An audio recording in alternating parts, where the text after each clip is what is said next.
que nós abordaremos é quais são os desafios no movimento espírita.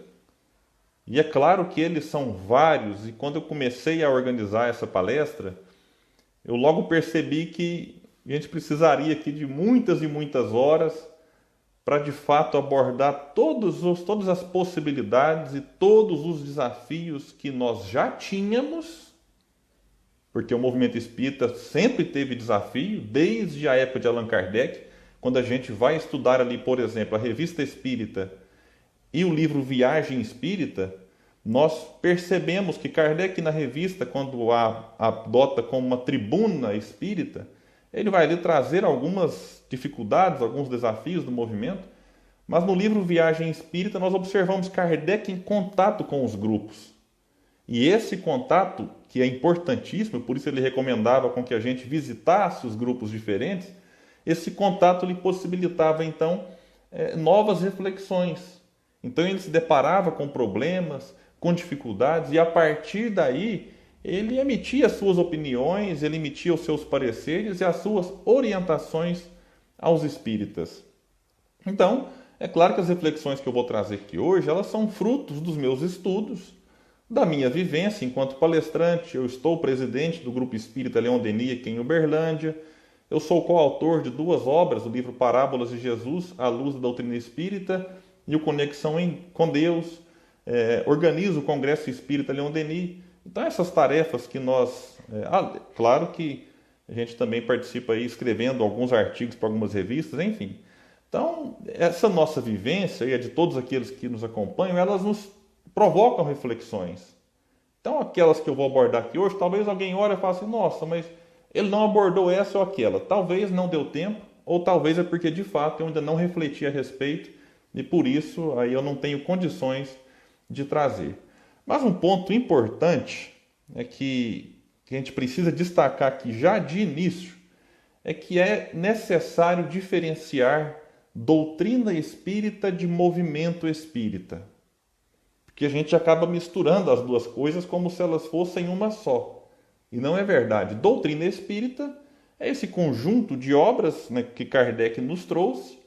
A gente fala muito das obras básicas, né, são 5 livros ali que chamamos talvez de principais, em que Kardec deixa exposto ali, de certa forma, o corpo doutrinário. Isto é doutrina espírita. E quando se fala básica, não é no sentido de menosprezar a doutrina como se fosse algo básico que não merece atenção. É basilar, básico, no sentido de ser a base, a sustentação de todo o edifício. Então, isto é doutrina espírita.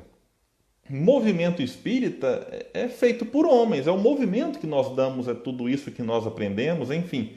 Aí são as casas espíritas, são os eventos espíritas, editoras espíritas, o nosso próprio movimento enquanto espíritas na sociedade, enfim. Aí é um movimento feito e composto. Então não dá para esperar no mundo de provas e expiações atitudes perfeitas, irretocáveis. Então, faz parte do movimento espírita, e a gente precisa compreender isso, que nós também erramos e acertamos. E eu digo isso porque às vezes a gente percebe assim que pessoas, por conta de seres do movimento espírita, resolvem se afastar da doutrina. Bom, acho que voltou, né? Bom, me dá um sinal aí, mas eu acho que voltou. E a internet está daquele jeito hoje, né? Não está para brincadeira. Nós tivemos problemas aqui pela manhã aqui na cidade e o sinal não estava legal. Mas eu acho que a gente conseguiu recuperar. Me mandem um aviso aí nos comentários. Enquanto isso, eu aguardo aqui um pouco só para ter certeza.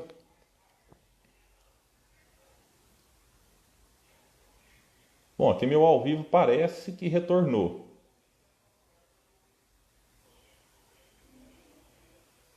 Agora vamos trazer o pessoal de volta. Pessoal, muita gente saiu da live aí.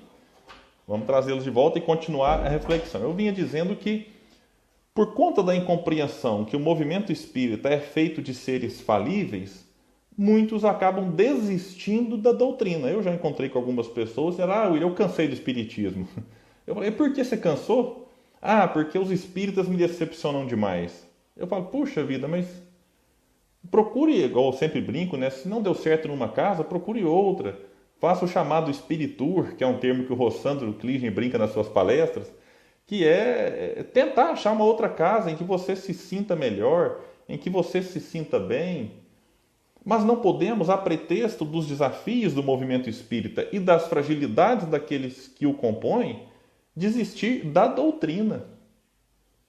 Porque há um movimento duplo aqui agora de que nós precisamos da doutrina e ela precisa de nós.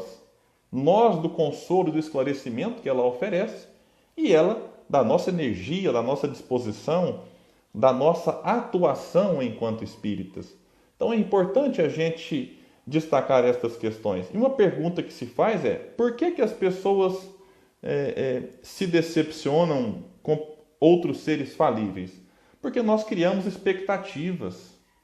Nós muitas vezes focamos no erro, focamos no problema e não destacamos tudo que a pessoa já fez de correto, de bem. Ou porque nós criamos expectativas além do que o outro consegue nos oferecer. E aí entra um processo de idolatria. E aqui é interessante que a reencarnação vem nos ajudar a entender um pouco disso. Porque a gente certamente estagiou aí, por exemplo, no catolicismo. E aqui eu não faço nenhum comentário depreciativo, mas apenas uma constatação.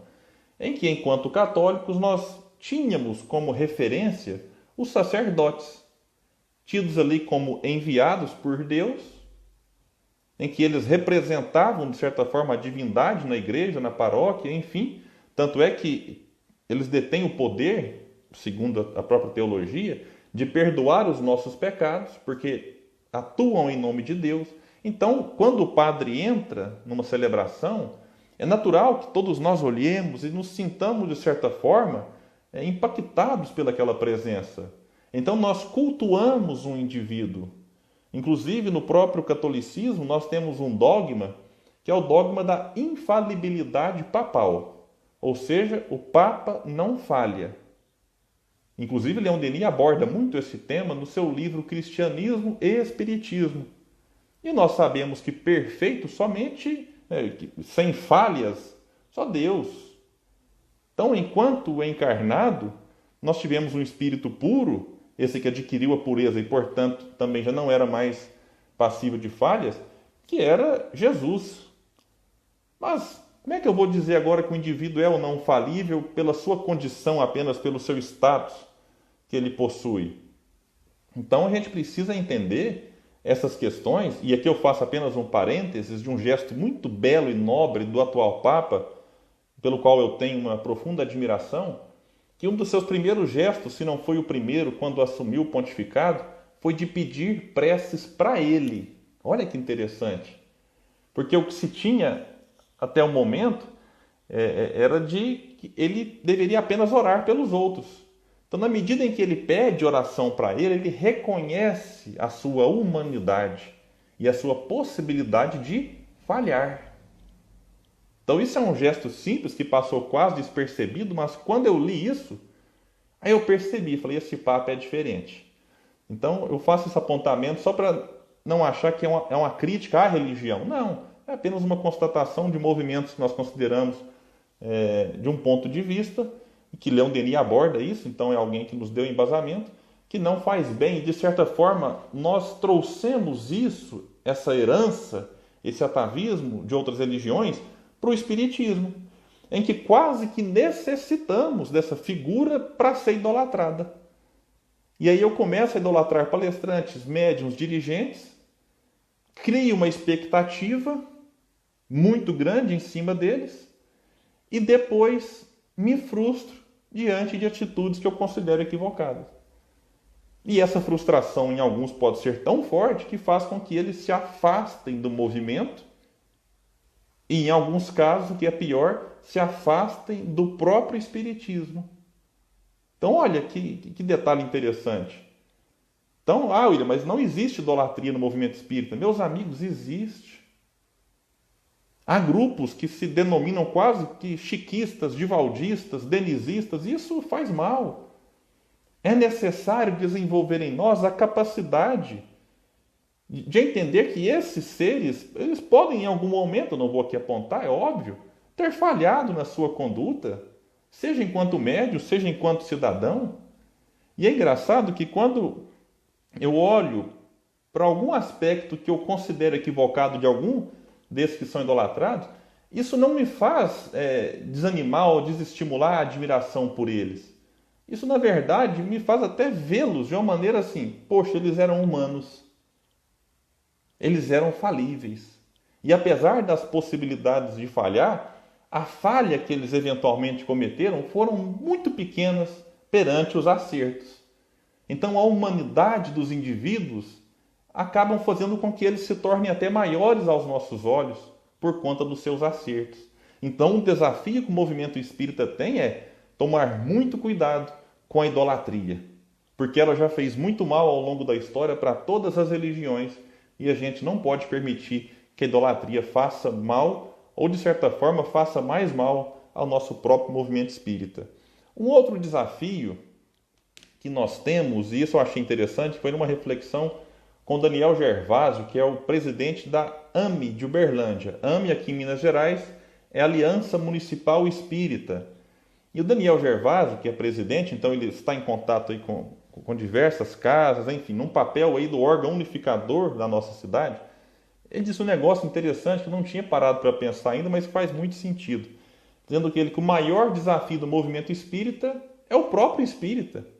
O desafio está em nós, de trabalharmos em nós o próprio orgulho, o egoísmo, a vaidade, o interesse pessoal, que são verdadeiros vilões dentro de nós, que de fato faz com que a gente acabe criando dificuldades no movimento, na casa espírita.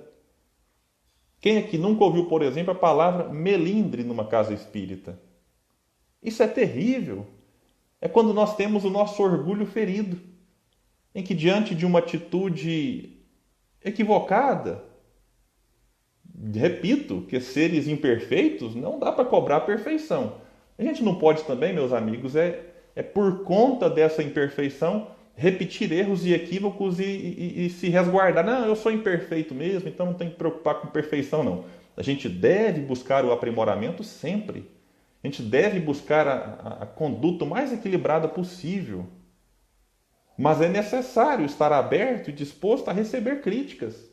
Porque o melindre, diante de uma primeira e leve crítica colocada a alguém, faz com que esse alguém se afaste da casa espírita, acusando os dirigentes. Onde se viu isso? Fulano me criticar. Poxa, mas se tem algo errado, por que não apontar o equívoco?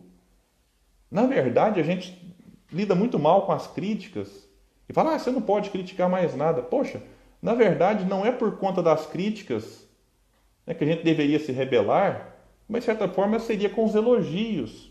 Tem uma frase de Santo Agostinho que ele fala mais ou menos assim: mais me aborrece quem me critica porque me corrige do que quem me elogia porque me corrompe. Não é corrompe no sentido de corrupção, é corromper o próprio ego de alguém que está o tempo todo ali elogiando, mesmo quando alguém faz algo errado. Alguém está lá só aplaudindo. E a gente vai acreditando que está só no caminho certo. Então, a crítica, ela deve ser recebida, avaliada. Opa, tem razão. Vou acolhê-la. Não, não tem razão. Então, não acolho. E sigo a vida. O que não se pode é, por conta das críticas, nos melindrarmos e, de repente, diante desse desafio, afastarmos-nos do próprio movimento ou da doutrina. É claro que aqui há um ponto interessante, como nós fazemos a crítica. Porque às vezes a gente já vai armado para cima do outro. E aí a forma como nós nos expressamos naquela crítica é que também dificulta a recepção. Tanto é que hoje há estudiosos, por exemplo, da comunicação não violenta. Que a gente pensa que violência é só agredir, trocar soco, brigar, chutar. E há violência verbal.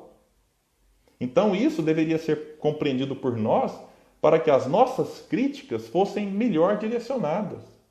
Uma crítica com afeto, uma crítica com o sincero desejo de que o outro repense a sua conduta e não com o desejo de destruir o outro. E aí hoje nós vemos assim, não, peraí, já que o outro não recebe bem a crítica, então a gente não fala nada e deixa o erro. E deixa ele perpetrar na casa espírita. Então um médium desequilibrado, por exemplo, vamos partir para a mediúnica. Um médium desequilibrado, que faz mal ao grupo mediúnico.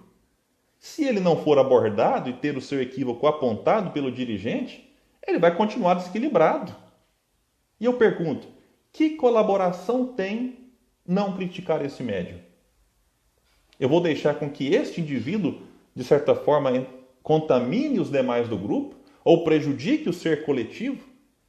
Então, de certa forma, hoje nós estamos traumatizados. Não se pode falar, não se pode criticar, não se pode apontar erros. E repito, a crítica, se bem aceita, ela constrói. A crítica dentro da mediúnica, num trabalho assistencial, que tem pessoa que pensa que é só ir para a campanha do quilo que está salva. E ela vai para a campanha do quilo, mas diante de uma negativa de alguém da casa, ela responde a pessoa. Então, poxa, se tem outro assistindo aquela cena, fala, meu amigo, tenha mais calma, talvez o outro realmente não tenha o alimento, ou ele não quer dar, ou ele tem preconceito, enfim. Então, é necessário, dentro do movimento espírita, a gente aceitar mais a capacidade de receber a crítica e a valorizar o senso crítico, mas sabendo como fazer a crítica. E um ponto importantíssimo da atualidade, trabalho de divulgação espírita, as lives, os estudos, enfim. Nós vivemos uma época agora, eu não sei como é que está aí em Regente Feijó, cidade que acolhe essa live, e nas várias cidades das pessoas que nos acompanham ao vivo ou que nos acompanharão depois da gravação. Para quem for ver isso aqui no futuro, é necessário explicar, estamos vivendo um período de pandemia com a recomendação do isolamento social e as casas espíritas, na sua grande maioria, estão fechadas. Eu, pelo menos, não sei de nenhuma casa espírita que esteja aberta. E a pandemia, ela veio acelerar um processo que vinha com uma certa morosidade no próprio movimento, que é a transmissão das palestras.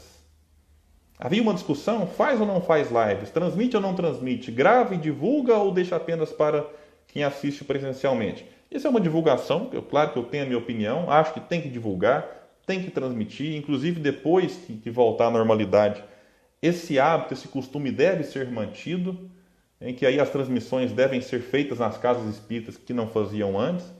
Mas a gente percebeu assim, que tinha uma discussão, faz ou não faz, faz ou não faz, aí vem a pandemia e acelera essa discussão e fala, vamos fazer live, vamos divulgar. E hoje nós temos uma quantidade enorme de casas espíritas, eu vejo isso com muito bons olhos, quanto mais divulgação melhor, precisamos ocupar esse espaço da internet. Então a gente percebe criação de canais no YouTube, criação de páginas no Facebook, no Instagram, isso é maravilhoso. Com certeza, se Allan Kardec tivesse encarnado, estaria usando rede social. Com certeza, se Leon Denis aqui estivesse, estaria divulgando a doutrina pela rede social. Paulo de Tarso, na sua época, que tinha só o recurso da fala e das cartas, usava esses recursos, esses poderes do espírito. Então é necessário a gente não só continuar, mas, se for possível, ampliar o trabalho virtual. Porque assim nós entramos em casas de pessoas que não conseguiriam, por conta de preconceitos, inclusive, se deslocar até um centro espírita. Então, isso aqui é falar para não espíritas, é, entre aspas, furar a bolha. Que na casa espírita, quase sempre nós falamos para os mesmos. E uma palestra espírita virtual, um amigo nosso que é de outra religião ou que é ateu, ele pode, opa, deixa eu assistir isso aqui. Talvez ele não assiste ao vivo com medo de ser visto, mas ele assiste depois. E ele vai refletindo. E não precisamos preocupar com converter todo mundo em ser espírita, não. A pessoa vira espírita se ela quiser. Mas as reflexões que os palestrantes espíritas produzimos, elas podem levar consolo, esclarecimento, calma, tranquilidade, coragem. Enfim, há um benefício que não se discute em relação a uma palestra espírita. Então, por que não ampliá-la? Por que não mantê-la pós-pandemia? E eu vejo outra coisa interessante agora, é a interação e a integração entre palestrantes e outras casas espíritas.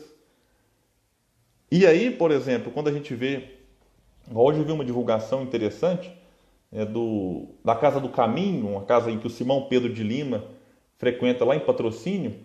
Eu vi lá que convidaram palestrantes muito conhecidos, o Haroldo, o próprio Divaldo, vários e vários palestrantes estarão fazendo lives no Instagram. E o Instagram é interessante porque quando se inicia uma live, ele manda o aviso para os dois, para quem recebe o palestrante e para o palestrante. E aí qual que é o movimento que se dá? Em que as pessoas que seguem, por exemplo, o Haroldo, mas que não seguiam a Casa do Caminho, elas depois podem despertar curiosidade. Por isso que nós, palestrantes, precisamos estar o tempo todo, olha, compartilhe, siga, se inscreva. É só para lembrar, só para reforçar. Então as pessoas que seguem o Haroldo, são milhares, pode despertar nelas o interesse de seguir a Casa do Caminho. E a partir disso, o conteúdo que a Casa do Caminho divulga, esse conteúdo será visto pelas pessoas que antes seguiam apenas o Haroldo. Então, por isso a importância da gente não ficar preso só nas nossas páginas, nos nossos Facebooks, nos nossos Instagrams. E eu tenho visto com muito bons olhos esse movimento. Claro que há uma ou outra exceção de pessoa que todo dia faz live, mas você vai ver, está só no Instagram e no Facebook dele ou dela. Então, isso impede muito a integração. Então, quando se vai para um canal do YouTube de uma outra casa espírita, aquele palestrante divulga e atrai pessoas para seguir aquele conteúdo. Isso é interessantíssimo e precisa ser ampliado. E uma dúvida que se tem, como um desafio do movimento espírita, é qual plataforma digital utilizar? Bom, por mim utilizava-se todas. Mas a gente precisa aqui destacar as vantagens e desvantagens de uma e de outra. É claro que aqui a gente tem que respeitar a individualidade de cada instituição, de cada pessoa, porque talvez você tenha mais seguidor, enquanto instituição espírita, eu falo, no Facebook. E aí é maravilhoso usar o Facebook. O Facebook ele é interessante, porque como eu falei lá no começo, ele permite com que a gente, na hora aqui, compartilhe de uma maneira muito fácil e rápida para grupos do Facebook e para compartilhar na própria linha do tempo. Isso é uma ferramenta que o Facebook oferece, que eu acho ela valiosíssima. Mas o Facebook tem um pequeno problema, que é para pesquisa futura. Não sei vocês que me assistem aqui. Eu não consigo acompanhar comentário, gente. O meu computador aqui perdeu o Wi-Fi, eu tive que ligar a 4G do telefone, então não aparece comentário, vocês me perdoem, mas vamos tocando assim mesmo. Então, o Facebook tem um problema que eu ia falando antes, que é de pesquisa futura. Eu não sei vocês, mas quando vou pesquisar alguma palestra, seja pelo nome do palestrante ou pelo tema que eu quero pesquisar naquele dia, eu uso o YouTube. Então, a estratégia da nossa casa espírita hoje, do Grupo Espírita Leon Denis, a gente fez uns testes com o Facebook e com o Instagram. Os dois têm dado um retorno de live, de ao vivo, muito parecido. Então, a nossa estratégia hoje, a gente está repensando isso, a gente está usando o Instagram, faz a live lá, depois eu uso um aplicativo que eu baixo aquela live e faço o upload no YouTube. Então a gente prestigia ao vivo aquele canal que tem maior audiência. Para uns é Facebook, para outros é Instagram, para outros é até o YouTube. Eu tenho visto mais no Facebook e no Instagram. Mas que a gente arrume uma forma de deixar este conteúdo salvo também no YouTube para futura pesquisa. Então é uma dica que eu deixo, mas é claro, respeitando também as limitações de pessoal. Mas eu deixo aqui uma dica, não é difícil fazer isso. Quem inclusive precisar de ajuda nesse sentido, eu me coloco à disposição para sugerir aqui um aplicativo que vai te ajudar a baixar, por exemplo, essa palestra do Facebook. Eu vou fazer isso, quando acabar a palestra, eu vou baixá-la aqui do Facebook e vou subi-la no meu YouTube. Porque lá eu estou reunindo todas as palestras que eu tenho feito nessa pandemia e quero resgatar também as anteriores, para ficar tudo num lugar só e facilitar depois para quem digitar algum tema. Eu quero saber sobre os desafios do movimento espírita. Normalmente se vai no YouTube e não no Facebook. E tem uma ferramenta chamada StreamYard, muito boa, em que se você pagar uma taxa lá, você pode fazer no YouTube e no Facebook em vários canais ao mesmo tempo, desde que você seja, claro, administrador daqueles canais. Então o StreamYard tem uma possibilidade gratuita, em que aí ele permite apenas em uma rede social. A gente tem usado isso lá também no GELD, no Grupo Espírita Leão Denis. E a vantagem do StreamYard, e vocês talvez já viram isso, é que ela permite com que o palestrante fique ao lado de outra pessoa. Então pode-se fazer um debate. E ele acolhe, eu acho, até 6 pessoas na mesma tela. Então é como se aqui hoje eu estivesse participando e a Ana Cláudia, que me convidou, fizesse a prece inicial, me apresentasse e depois eu entrasse apenas com a palestra e no final devolveria a palavra para ela. Igual no Centro Espírita. Algum dirigente faz a abertura, o palestrante faz a palestra e depois o outro dirigente ou mesmo faz o encerramento. Então deixo outra dica, StreamYard é muito fácil, é muito intuitivo e vale a pena. Tem no YouTube aí o tutorial, como utilizar a ferramenta e deixo aqui como dica. Um outro desafio para o movimento espírita: trabalhar nas reuniões, nos grupos de estudo, com respeito, com equilíbrio, com sobriedade, alguns tabus. Tabus que nós criamos no movimento espírita. Porque esses tabus, eles têm uma dupla vantagem, que é de furar a bolha. E por que fura a bolha? O que é furar a bolha? É uma expressão da internet, talvez em todos estejam acostumados. É a gente falar fora de um círculo já restrito que nos ouve. E por que os temas tabus furam bolha? Porque normalmente eles são de maior interesse. Por exemplo, suicídio é um tabu. Não deveria ser. Assim, mas tem que ter muito cuidado para falar de suicídio. E tem mesmo. Mas, poxa, nós temos pessoas qualificadas para isso. Nós temos obras muito especiais que tratam do assunto. Eu já percebi que quando na nossa casa espírita o tema é suicídio, até o público aumenta. Você está preocupado agora com o público, William? Não. Aumenta porque é um tema que as pessoas querem ouvir ou precisam ouvir. Então é um tema que toca lá no fundo das pessoas. E aí a gente precisa, então, trazer isso para a casa espírita, quebrar esses tabus. Porque tem pessoa que está necessitada daquele assunto e não encontra. E o Espiritismo, ele nos oferece, quando bem compreendido e bem sentido, uma lucidez que nos possibilita falar de qualquer assunto. Sexualidade. Mas na casa espírita não pode falar de sexualidade. Por que não? Allan Kardec nos oferece várias questões do Livro dos Espíritos falando a respeito do assunto e diversos outros autores abordaram. E meus amigos, a doutrina espírita, falando agora aqui das religiões cristãs, oferece a quem tem alguma dificuldade de compreender ou dificuldade de ser aceito por uma comunidade religiosa, nos oferece recursos valiosíssimos se comparado às outras. Há religiões que consideram o homossexual um doente que precisa ser curado. E a doutrina espírita tem recursos maravilhosos, lindos, que acolhem essas pessoas, não como doentes, mas como indivíduos, como qualquer outro. Qual a diferença de um homossexual e de um heterossexual? Ou de um transexual? Então, olha a importância, a doutrina espírita nos possibilita isso.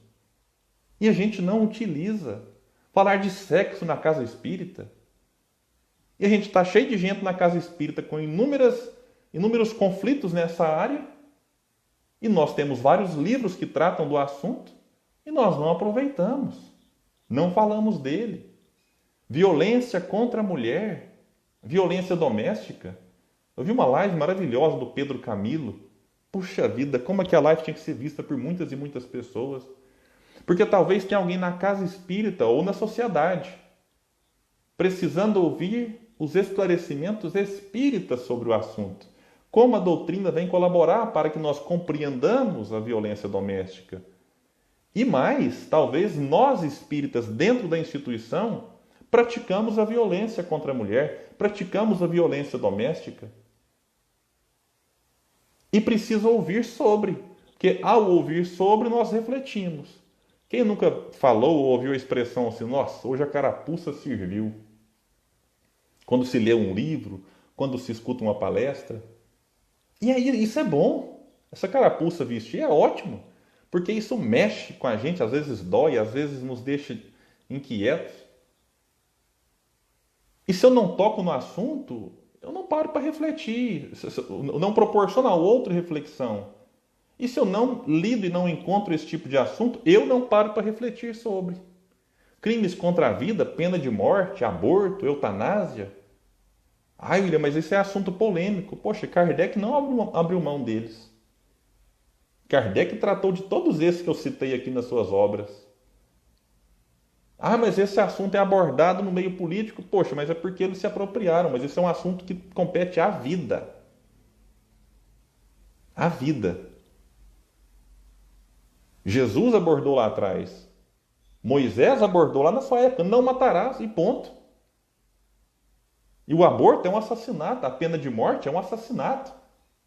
A eutanásia é alguém que abre mão da própria vida antes do tempo. E por que não abordar sobre isso na casa espírita? E outras questões mais. Racismo, machismo. Porque existe ali, mas será que tem alguém que é espírita e racista? Existe, meu amigo, às vezes até de maneira inconsciente. Em algum momento ou outro ele vai expressar isso que é quase cultural, alguma piada, alguma brincadeira sobre a cor da pele do outro, sobre a condição sexual do outro. E quando isso é discutido de maneira, repito, equilibrada, de maneira lúcida numa palestra, com os recursos espíritas que nós possuímos, isso provoca em nós reflexões. E a gente para pensar até naquela piadinha sem graça que nós fazíamos. De uma região. Se você é do Nordeste, você é isso. Se você nasceu no Sul, você é aquilo. Ou piada com outros países, que falam lá no fundo de uma certa xenofobiazinha ali, guardada no inconsciente. O próprio assunto política, que a gente tem que destacar, que não é para fazer da casa espírita uma tribuna política. Eu sou daqueles que acham que o espírita, fora da instituição espírita, ele é livre para se posicionar. Mas a instituição espírita deve estar blindada das questões político-partidárias. Mas abordar, por exemplo, a importância da política na sociedade, sem tocar em assunto político de nomes ou de partidos, isso é extremamente rico. Nós temos vários palestrantes que falaram sobre o assunto. A questão da sexualidade, meus amigos, quando abordada com lucidez, ela pode ajudar tanto alguém que vive um conflito nessa área. Quando eu escuto as palestras, por exemplo, da Alberta Almeida sobre isso, sobre sexo, sexualidade, a gente percebe como a doutrina espírita é rica e como a gente tem um tesouro nas mãos e nem sempre fazemos o melhor uso.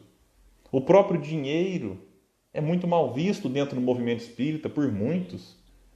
Ainda trazemos aquela ideia de pecado, de que não se deve tocar nesse assunto. E não se faz movimento espírita sem recursos. Dai de graça o que de graça recebestes. Mas alguém paga a energia do centro, alguém paga a água do centro. Quando um palestrante desloca de uma longa distância, alguém tem que pagar as suas despesas. Então é interessante observar que alguns movimentos fazem ali seus eventos para arrecadar recursos para isso. Há outros que distribuem cotas em que quem quiser, não é imposto. Eu nunca vi um centro que impõe uma contribuição mensal. Até hoje eu nunca vi. Mas há grupos, nós não adotamos isso aqui na nossa casa. Nós adotamos o modelo evento. Então a gente faz galinhada, faz pizza, faz muita coisa. Pamonha, enfim, a gente vende livro. Mas há grupos que optam pela cotização. Como o próprio Kardec propunha lá na sua época, de dividir as despesas entre os associados do grupo. Então são formas, porque se não se divide, alguém tem que pagar. Então são temas que é preciso ser trabalhado na própria casa espírita, porque isso, de certa forma, toca naquilo que é prático. Alguma coisa que a pessoa está com uma aflição ali, e ela estava pensando em se matar, e ouve sobre o suicídio e fala, é verdade, eu não tinha pensado nisso. Então esses temas tabus, eles podem ser trabalhados dentro de uma temática. Mas eles podem ser trabalhados de maneira específica. Fala, hoje eu vou falar sobre sexualidade. E não pegar a sexualidade e abrir 5 ou 10 minutos dentro de uma palestra. Que eu repito, o tema chama a atenção. E a gente tem que pensar até nisso, é um desafio para o movimento espírita, escolher bem os temas que vamos abordar. Eu confesso que eu sou uma negação para isso. Esse ponto, e vários outros que eu falei aqui hoje, eu sou um desastre. Quando alguém fala assim, William, eu achei bom da Ana Cláudia que ela falou assim, olha, você faz esse tema para nós? Eu falei, graças a Deus ela indicou o tema. Porque quando alguém fala, não, é tema livre, pode escolher. Meus amigos, eu passo 3 dias preocupado só qual que é o tema que eu vou abordar. Eu demoro mais para escolher o tema do que para desenvolvê-lo. Então, até o tema, quando bem escolhido, ele atrai mais ou menos pessoas. E repito, essa atração não é só para fazer número, é porque aquele tema pode despertar a curiosidade em alguém que não assistiria a palestra, mas o tema mexeu com ela. E quando se fala em curiosidade, é um outro desafio nosso. É entender que não é só por amor ou pela dor que alguém vem. Pode ser pela curiosidade. Em que alguém estava lá de bobeira, na rede social, de repente chega um convite, ela olha aquele tema e fala, interessante, hein? Quero assistir. E ela passa a assistir porque ficou curiosa.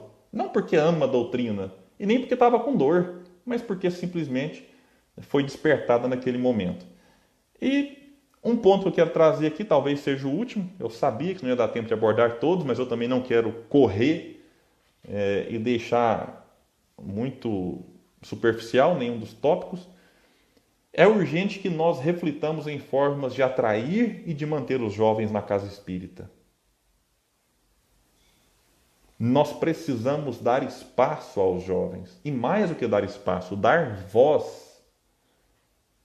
Que a gente pensa assim, vamos atrair o jovem porque é bom para arrecadar alimento, né? Campanha do quilo, campanha do agasalho, ele sai, tem os braços fortes, e bate nas portas e o povo fica tocado. Nossa, que bonito um jovem pedindo comida, deixa eu doar então. O jovem adora fazer isso, não é ruim. Eu conversei com vários que amam campanha do quilo. Mas o negócio que os jovens falam muito é que eles precisam ter voz no centro espírita. Por quê? Porque o jovem tem ideia, o jovem pensa, o jovem tem sugestões valiosas. O jovem, inclusive, domina isso aqui, essa questão de rede social. Eu preciso ter noção, gente, e não é exagero, a minha filha fez 9 anos, tem 12 dias. Antes disso, com 8 anos, foi ela quem me ensinou a colocar vídeo no meu canal com um recorte em inscreva-se. Eu não sabia fazer isso. Eu falei, filha, você me ajuda? Papai, baixa o InShot, que é um aplicativo. Aí eu baixei o InShot, ela falou, não, que você vem aqui. Agora eu estou dos mais chiques, eu escreva-se o tema da palestra embaixo, coloquei uma imagenzinha lá, inscreva-se. 8 anos de idade me ensinando. Então, o jovem tem ideias que a gente nem imagina. E é claro que Emmanuel vai colocar nas suas obras que é necessário aproveitar a energia da juventude, que quando guiada, também auxiliada pela experiência da madureza daqueles que já têm uma certa experiência, isso é muito rico, isso ajuda muito o nosso movimento. Sem falar que quantos e quantos jovens, desde cedo, despertaram um interesse e se tornaram grandes missionários. O próprio Chico começou jovem. Leon Denis, Gabriel Delane, Camilo Flammarion, Divaldo Pereira Franco e vários outros. Mas se você já passou da juventude, não desanime, porque vários outros se despertaram já numa fase, digamos, um pouco mais experimentada da vida. O próprio codificador, claro que ali não tinha espiritismo ainda, né? Mas ele foi ali com seus 50, 51 anos, é que ele foi realmente abrir os seus olhos para aqueles fenômenos que aconteciam com tanta força naquela época. Então nunca é tarde para a gente se despertar para aquilo que se apresenta como novo para nós. E nunca é tarde também para aqueles que já estão na casa espírita, de repente resolver fazer algo a mais em prol do movimento espírita. E voltando à questão dos jovens, eu quando sou convidado para falar em encontros de juventude, meus amigos, realmente é uma energia muito diferente. Esses jovens precisam de espaço, precisam de voz na casa espírita. Sempre que eu vou nesses eventos, eu volto e falo, meu Deus do céu, parece que há uma diferença entre o que eles fazem e o que nós fazemos. Eu falo, esse pessoal precisa dar mais ideia, precisa estar mais conectado. E a gente precisa convidá-los, precisa abrir então essas possibilidades para que eles atuem, para que eles assumam funções. Eu visito algumas casas espíritas e quando vejo assim que tem um jovem na liderança, seja como presidente, como vice-presidente, ou ali como coordenador de uma tarefa, eu fico muito feliz porque é o futuro do espiritismo. Há quem diga que o movimento fracassou na Europa, claro que há guerras aqui que foram muito difíceis para os espíritas da época, mas porque o movimento não se rejuvenesceu. E aí as pessoas foram ficando velhas, desencarnaram, e quem vai continuar? Então, repito, não é o único motivo, mas a gente pode avaliar por esse ponto de vista. Então, cuidar da juventude e da infância é ao mesmo tempo cuidar do movimento espírita, para que estes jovens de hoje sejam os futuros, não dirigentes, porque eles podem ser enquanto jovens, mas eles serem futuras vozes mais lúcidas, unindo a energia da juventude com a experiência da fase adulta, colaborando para o consolo e o esclarecimento da doutrina. E consolo é o último ponto que eu abordo nesta noite. A gente precisa acolher, quando voltar com aquela saudade de abraçar, com aquela saudade de ver as pessoas, os amigos, repensar a nossa forma de acolhimento. Acolher as pessoas desde a entrada da casa espírita, acolher nas suas dores, acolher nas suas dificuldades, tomar muito cuidado com os rótulos e com as soluções fáceis que nós damos para os problemas dos outros. Nem tudo é mediunidade que precisa ser trabalhada. A gente tem essa ideia, né, de alguém que chega sofrendo na casa espírita, é mediunidade que não está trabalhando, ou obsessão, ou problema reencarnatório, e a gente às vezes não só pensa, mas fala. Eu já vi uma pessoa um dia falar, não, fica tranquila, é só você desenvolver mediunidade que isso passa. E essa pessoa que ouviu isso ainda era evangélica e estava indo pela primeira vez numa casa espírita. E quando ela ouviu a palavra mediunidade, ela entrou em pânico e nunca mais voltou. Como eu trabalhava com essa pessoa no mesmo ambiente profissional, ela me confessou que aquele dia foi um dos piores da vida dela. Por quê? Ela relacionou a mediunidade com demônio. Porque é o que ela conhecia a respeito do assunto da sua própria religião. Ela apresentava indícios de mediunidade? Sim. Mas precisava ser dito desta forma, assim como nós dizemos, na bucha, na lata? Não. E também não precisa falar para quem está obsidiado que ele está obsidiado. Você vai ajudar em quê? Só vai trazer mais preocupação para a pessoa.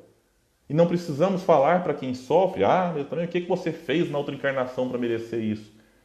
Ela às vezes não está dando conta de lidar nem com as culpas do presente, não vai ter que lidar com as culpas do passado, porque ela nem sabe se realmente são verdadeiras. Então a gente precisa acolher as pessoas. Eu me lembro do Chico, né, quando estava diante de uma mãe que perdera um filho, ele simplesmente abraçou a mãe e chorou junto. Ali não era a hora dele falar, dele dar sermão, dele doutrinar aquela mãe, ali era a hora dele sofrer junto, dele abraçar, dele acolher aquele sofrimento. E às vezes faz falta isso no centro espírita, faz falta, né, esse abraço, que agora a gente não pode dar, repito, mas faz falta esse acolhimento, mesmo que a gente volte sem poder abraçar, mas olhar nos olhos, respeitar a dor do outro, respeitar o seu sofrimento.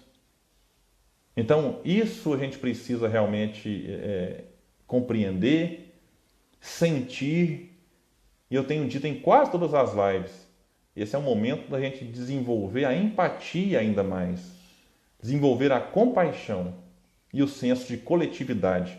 O problema do outro é meu problema, eu não posso carregar esse problema comigo, mas não me importar com o problema do outro talvez seja um dos grandes males da humanidade, que é a indiferença. Então que nós, enquanto dirigentes ou enquanto membros do movimento espírita, possamos nos compenetrar mais desse nosso papel, porque tudo que eu falei aqui hoje, de divulgação, de temas tabus, de não nos afastar do movimento espírita por conta das frustrações dos outros, tudo isso tem como proposta despertar em nós a vontade de consolar cada vez mais, mas de um consolo apoiado num esclarecimento. Porque consolo sem esclarecimento lúcido e com o crivo da razão sempre existiu, mas com a racionalidade proposta por Allan Kardec, é com o Espiritismo que temos. Então que a gente aproveite, porque o Espiritismo é o consolador prometido por Jesus. E se a gente divide a palavra, nós temos então uma doutrina que consola a dor.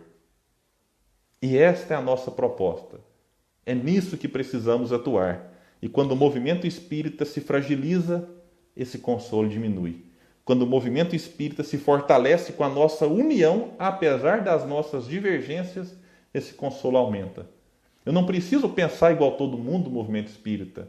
A gente pode até ter a diferença de ponto de vista sobre alguns aspectos, sobre alguns detalhes.